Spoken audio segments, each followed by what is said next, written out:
Hello students, आज कुछ questions लेते हैं। On what factors does the resistance of a conductor depend. तो जो रेजिस्टेंस ऑफ द कंडक्टर है वो डिपेंड करता है length of the conductor. Conductor की जितनी ज़्यादा लेंथ होगी उतना ज़्यादा रेजिस्टेंस होगा। सेकंड, इट डिपेंड्स करता है एरिया ऑफ क्रॉस सेक्शन।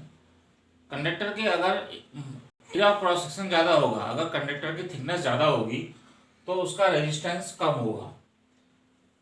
और इसको ऐसे भी लिख सकते हैं, R is directly proportional to L and R is inversely proportional to area of cross section. और थर्ड थिंग, ये डिपेंड करता है कंडक्टर के मटेरियल पे। तो इन तीन चीज़ों पर रेजिस्टेंस ऑफ कंडक्टर डिपेंड करता है। Now second question is, will current flow more easily through a thick wire or a thin wire of the same material when connected to the same source wire. तो देखिए, अभी हमने discuss किया कि area of cross section ज़्यादा होगा तो resistance कम होगा। तो जो थिक वायर होगा उसमें करंट इजीली फ्लो करेगा, सेम मटेरियल का कंडक्टर है।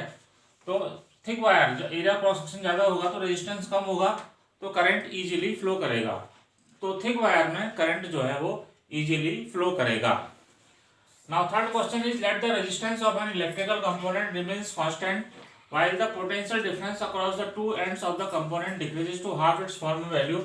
What change will occur in the current through it? Now V is IR. Now new potential difference V dash is half of 4 So 1/2 V is, now new current is IR. So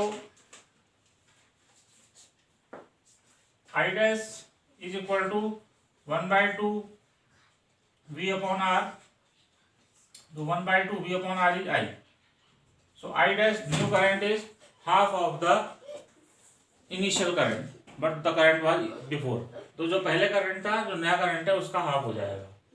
Now fourth question is, why are the coils of electric toasters and electric irons made of an alloy rather than a pure material?